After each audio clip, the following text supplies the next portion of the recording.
آپ کو بتانا چاہوں گا کہ دوپہر سے لے کر تیسرے پہر تک تمام ملک میں اندھیرا چھایا رہا۔ اس پر میں اس لیے بات کرنا چاہوں گا کیونکہ آج کل میڈیا کا دور ہے اور پاکستان میں بھی پہلے کچھ عرصہ اس طرح کے جو نکتے تھے وہ نہیں اٹھائے جاتے تھے کہ یہ کس طرح ہو سکتا ہے، اتنی دیر اندھیرا کس طرح چھا سکتا ہے، اور پھر کچھ لوگ اعتراض کرتے تھے کہ یہ ہو سکتا ہے کہ نارمل روٹین کا یہ 2 سالوں کے بعد سورج گرہن لگتا ہے، یہ وہ ہو سکتا ہے۔ لیکن اس کے بارے میں ہم سیکھیں گے کہ یہ سورج گرہن نہیں تھا۔ اس کے لیے پہلی جو دلیل یہ ہے کہ جو سورج گرہن ہے وہ نئے چاند پر لگتا ہے۔ کب لگتا ہے؟ نئے چاند پر لگتا ہے۔ سورج گرہن ہمیشہ تب لگتا ہے جب نیا چاند سٹارٹ ہوتا ہے، لیکن یہ جو فصح کی عید ہے یہ پورے چاند پر منائی جاتی ہے۔ یہودیوں کو یہ حکم تھا کہ عید فصح جو ہے وہ پورے چاند پر منائی جائے، تو اس لیے یہ پہلا جو دعویٰ دوسرے مذاہب کے لوگ اور جو خدا کو نہیں مانتے، خدا یسوع مسیح کو نہیں مانتے، وہ یہ کہتے ہیں کہ یہ سورج گرہن ہو سکتا ہے۔ تو یہ پہلی دلیل ہم انہیں بتا سکتے ہیں کہ سورج گرہن جو ہے وہ نئے چاند پر لگتا ہے، اور یہ والی عید جو ہے گڈ فرائیڈے جو ہے وہ پورے چاند پر، ہم جب عید فصح پورے چاند پر ہوتی ہے تو اس پر تب منایا جاتا ہے۔ اور دوسری دلیل جو ہے وہ ناسا کا، آپ نے سنا ہوگا، بہت بڑا امریکہ میں ایک ادارہ ہے، یہ جو سیارے ہیں فضا میں ان کے بارے میں علم رکھتا ہے، اور جو بھی سورج گرہن، چاند گرہن یا ستاروں کی جو بھی گردش ہوتی ہے زمین کے ارد گرد، ان کے بارے میں یہ تحقیق کرتے ہیں، ریسرچ کرتے ہیں اور دنیا کو ان کے بارے میں آگاہ کرتے رہتے ہیں۔ وہ کہتے ہیں کہ سورج گرہن جو ہے وہ زیادہ سے زیادہ، بہت زیادہ لمبا بھی سورج گرہن لگے تو 45 منٹ کا ہوتا ہے، ورنہ نارمل روٹین میں یہ 3 سے 7 منٹ کا ہوتا ہے۔ لیکن اگر وہ اپنا سایہ چینج کرتے ہوئے بھی گزر جائے تو ٹوٹل جو ہے وہ 45 منٹ کا سورج گرہن لگتا ہے۔ تو ہم انہیں بتا سکتے ہیں کہ یہ جو ہے سورج گرہن نہیں ہے، کیونکہ ناسا کی رپورٹ کے مطابق یہ اس طرح نہیں ہو سکتا، کیونکہ 3 گھنٹے تک جو اندھیرا زمین پر کسی صورت میں نہیں ہو سکتا۔ اور پھر تیسری دلیل یہ ہے کہ سورج گرہن اس لیے نہیں ہو سکتا کیونکہ چاند جو ہے زمین سے بہت زیادہ چھوٹا ہے۔ چاند زمین سے بہت زیادہ چھوٹا ہے۔ اس طرح جب سورج اور اس کے درمیان میں چاند آتا ہے تو وہ اس کا جو سایہ بنتا ہے وہ تقریباً 167 میل، یہاں سے آپ سیالکوٹ لگا لیں، اکاڑا لگا لیں، ساہیوال لگا لیں، پورے پاکستان میں وہ اندھیرا نہیں کر سکتا۔ 167 میل جو سورج گرہن لگتا ہے وہ 167 میل سے زیادہ سایہ نہیں کر سکتا۔ لیکن یہاں پر بہت سارے اس دور کے جو مصنف ہیں وہ لکھتے ہیں کہ فلسطین سے ہم باہر تھے تب بھی ہم نے سایہ محسوس کیا، کہ جب یہ واقعہ ہوا بالفرض اگر یہ ایشیا میں واقعہ ہوا ہے تو نہ صرف پاکستان میں اندھیرا ہوا ہے بلکہ انڈیا میں، افغانستان میں، چائنا کے جو ملک ہیں وہاں پر بھی اندھیرا محسوس کیا گیا۔ تو ہم انہیں یہ کہہ سکتے ہیں کہ یہ سورج گرہن نہیں ہے، کیونکہ سورج گرہن کا جو چاند کا سایہ وہ 167 میل کی زمین کو ہی جو ہے اندھیرا کر سکتا ہے۔ اور ایک یہ کہ وہاں پر کھڑے ہوئے لوگوں نے کہا کہ ہم نے دن کے ٹائم ستارے دیکھے، اندھیرے میں ستارے دیکھے، اور آپ نے اکثر خود بھی ہماری زندگی میں سورج گرہن ہم نے دیکھے، جو تو سورج گرہن کے دوران ستارے نظر نہیں آتے، اندھیرا ہوتا ہے، بڑا ڈارک اندھیرا ہوتا ہے، لیکن ستارے نظر نہیں آتے۔ یہ جو وہاں کے لوگ ہیں فلسطین کے مفسرین اپنی کتابوں میں لکھتے ہیں کہ لوگوں نے بعد میں بتایا کہ ایسا گہرا اندھیرا ہو گیا تھا کہ لوگوں نے آسمان پر ستارے دیکھے، اور یہ ٹائم کون سا تھا؟ 12 بجے سے لے کر 3 بجے کا ٹائم تھا۔ اور پھر ہم دیکھتے ہیں کہ خدا یسوع مسیح نے کہا تیسرے پہر کے قریب یسوع نے بڑی آواز سے چلا کے کہا کہ ایلی ایلی لما شبقتنی، یعنی اے میرے خدا تو نے مجھے کیوں چھوڑ دیا ہے۔ اور یہی حوالہ یہی آیت جب ہم مرکز میں دیکھتے ہیں تو وہاں پر لکھا ہوا ہے الوہی الوہی لما شبقتنی، تو اگر آپ سے یہ بھی سوال ہوتا ہے کہ یہاں پر تو ایلی ایلی لکھا ہوا ہے اور دوسری مرکز کی کتاب میں الوہی الوہی لکھا ہوا ہے، تو اس کا ایک بڑا آسان سا جواب ہے کہ یہ جو متی نے انجیل لکھی ہے، یہ جو یونانی زبان ہے اس کے الفاظ استعمال کر رہا ہے، اور مرکز جو ہے وہ ارامی زبان جو خداوند یسوع مسیح کی مادری زبان تھی جو وہ بولتے تھے، اس میں الوہی الوہی لفظ استعمال کرتا ہے، کیونکہ اس وقت جو بولنے میں تھی وہ سب سے زیادہ ارامی زبان تھی فلسطین میں، اور ویسے جو لکھنے والی زیادہ زبان تھی وہ یونانی زبان تھی، کیونکہ اس وقت جو تمام تر قریبی ملک میں جو بھی زبان لکھی، جو سب سے زیادہ لکھی جانے والی زبان تھی وہ یونانی تھی۔ اور پھر جب ہم اس کلمے کی طرف آتے ہیں اور اس پیسج کی طرف آتے ہیں کہ یسوع نے بڑی آواز سے چلا کے کہا کہ ایلی ایلی لما شبقتنی، کہ اے میرے خدا تو نے مجھے کیوں چھوڑ دیا۔ اکثر ہم یہ سوچتے ہیں یا کہا جاتا ہے یا سنا جاتا ہے کہ یہ خداوند یسوع مسیح اپنے خدا سے شکوہ کر رہے ہیں، تو یہ خدا سے وہ شکوہ نہیں کر رہے، بلکہ وہ اعلان کر رہے ہیں کہ میں نے جس منصوبے کے لیے مجھے اس دنیا میں بھیجا گیا ہے وہ وقت آ چکا ہے، اور میرا الگ ہونا، خدا سے الگ ہونا ضرور تھا۔ اگر وہ خدا سے الگ نہ ہوتے تو پھر کوئی بھی دنیا کی طاقت انہیں مار نہیں سکتی تھی۔ اس لیے، اور دیکھیں پہلے کلمے میں اور 7ویں کلمے میں خداوند یسوع مسیح جو لفظ استعمال کرتے ہیں خدا کے لیے، وہ کہتے ہیں اے باپ ان کو معاف کر۔ پہلے اور آخری جو 7واں کلمہ ہے وہاں پر لکھا ہوا ہے کہ اے باپ میں اپنی روح تیرے حضور میں سونپتا ہوں، تیرے ہاتھوں میں سونپتا ہوں۔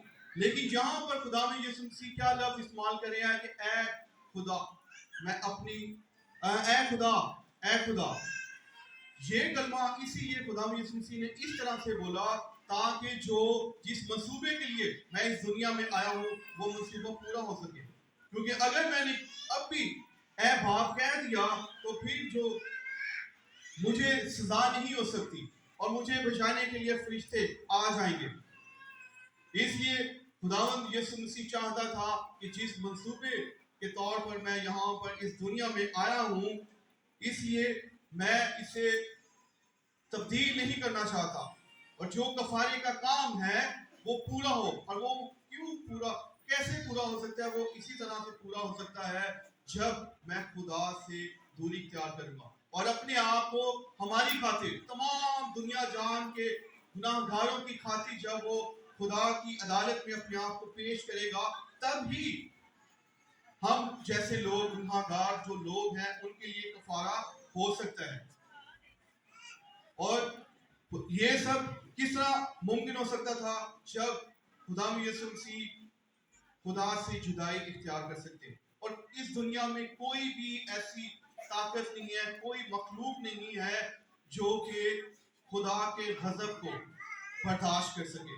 اس لیے بھی خداوند یسوع مسیح جو خدا تھے وہ اپنے جسم اختیار کر کے اس دنیا میں آئے، اور نحوم کی کتاب میں لکھا ہوا ہے کہ خداوند نے خدا کا قہر جو ہے وہ کون برداشت کر سکتا ہے؟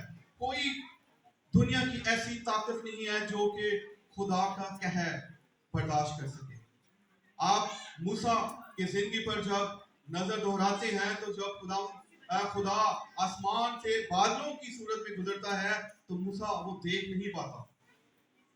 اور پھر اگر ہم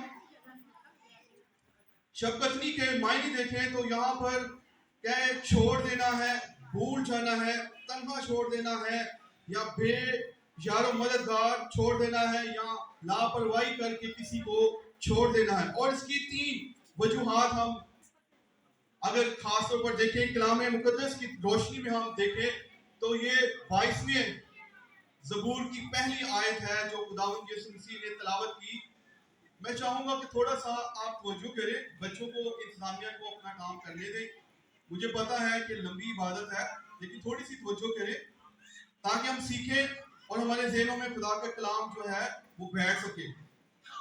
تو خداوند یسوع مسیح 22ویں زبور اور اس کی پہلی آیت کو تلاوت کرتے ہیں کہ اے باپ، اے میرے خدا تو نے مجھے کیوں چھوڑ دیا. یہ زبور 22 کی پہلی آیت بھی ہے.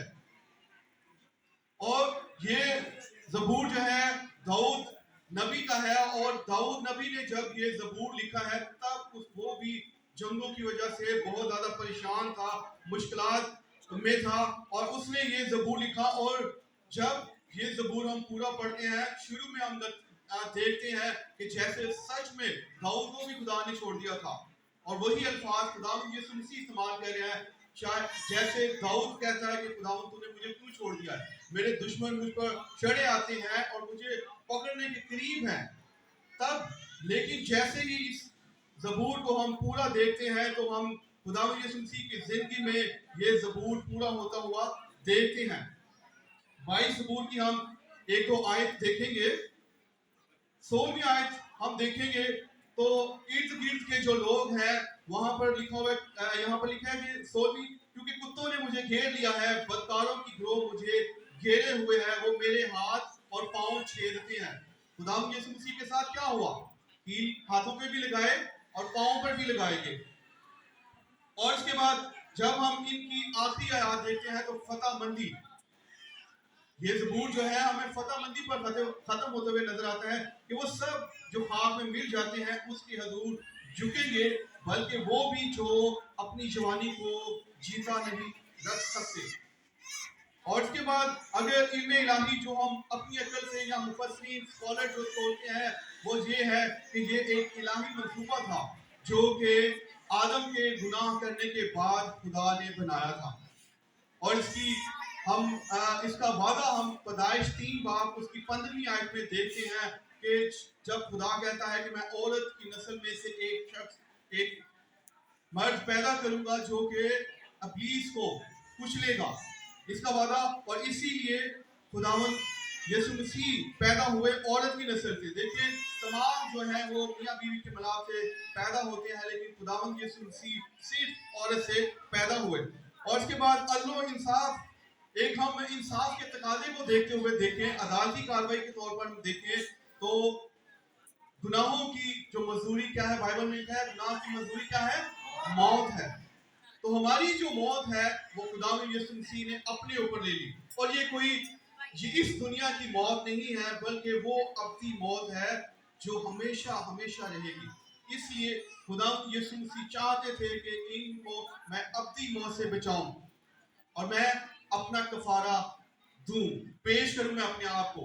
اور اگر خداوند یسوع مسیح چھوڑے نہ جاتے تو پھر خداوند یسوع مسیح کس طرح سے عدالت میں پیش ہو سکتے تھے. اسی لیے خداوند یسوع مسیح نے باپ کو اے خدا کہا تاکہ جب خدا انصاف کرے تو وہ مجھے میری قربانی کو قبول کرے, کیونکہ یہ فصح کی عید تھی اور فصح پر ایک جو بڑا ہے وہ لازمی طور پر قربان کیا جاتا تھا. اس لیے خداوند یسوع مسیح نے اپنے آپ کو بڑے کے طور پر پیش کر دیا. عبرانیوں میں لکھا ہوا ہے کہ وہ بڑا تھا, ابدی بڑا تھا جو ہمارے لیے پیش کیا گیا, ہمارے لیے اس دنیا میں آیا تاکہ ہمارے گناہوں کو اٹھا لے جائے. اناجیل میں ہم دیکھتے ہیں یوحنا نبی جب خداوند یسوع مسیح کو پہلی دفعہ دیکھتے ہیں تو وہ یہی کہتے ہیں یہ ہے خدا کا بڑا جو جہاں کے گناہوں کو اٹھا لے جاتا ہے. تو خداوند یسوع مسیح نے اپنے آپ کو اسی لیے پیش کر دیا تاکہ ہمارے گناہوں کو جو وہ اپنے اوپر اٹھا لے. اور اس کے بعد یہ خدا کا الہی منصوبہ تھا کہ وہ چھوڑا جائے. یہ سننے والی باتیں ہیں, وہ چھوڑا گیا اس لیے کہ یہودا اسکریوتی اس کے وسیلے سے اسکریوتی کے وسیلے سے پکڑوایا جائے. وہ چھوڑا گیا تاکہ اس کا مذاق اڑایا جائے. وہ چھوڑا گیا تاکہ اس کے منہ پر تھوکا جائے. وہ چھوڑا گیا تاکہ اس پر طرح طرح کے الزامات لگائے جائیں. وہ چھوڑا گیا تاکہ اس راز باز کو مجرم ٹھہرایا جائے. اور یہ سب ہماری وجہ سے ہو رہا تھا. وہ چھوڑا گیا تاکہ اسے کوڑے لگائے جائیں. وہ چھوڑا گیا تاکہ اس کے سر پر کانٹوں کا تاج پہنایا جائے. وہ چھوڑا گیا تاکہ اس کے ہاتھوں اور پاؤں پر کیل لگائے جائیں. وہ چھوڑا گیا تاکہ ہماری خاطر قربان ہو. وہ چھوڑا گیا تاکہ ہم سب نجات پا سکیں. آمین. میں چاہوں گا کہ ہم اپنی آنکھوں کو بند کریں اور خداوند کی شکر گزاری کریں اس کلمہ کے وسیلہ سے، کلام کے وسیلہ سے، کہ اس نے خدا ہوتے ہوئے جس اختیار کیا اور دنیا میں آ گیا، اور اس دنیا میں وہ بے عیب رہتے ہوئے بڑے کی مانند اس نے اپنے آپ کو پیش کیا اور تمام دنیا جان کے گناہوں کو اپنے اوپر لے لیا، تاکہ جب میں قربان ہوں اور جو کوئی مجھ پر ایمان لائے ہمیشہ کی زندگی پائے، اور ایسی زندگی جو کبھی ختم نہ ہونے والی ہے وہ چھوڑا گیا تاکہ ہم نجات پائیں اور ہمیشہ کی ابدی زندگی پائیں۔ اسی یسوع کے نام سے مانگتے ہیں، آمین۔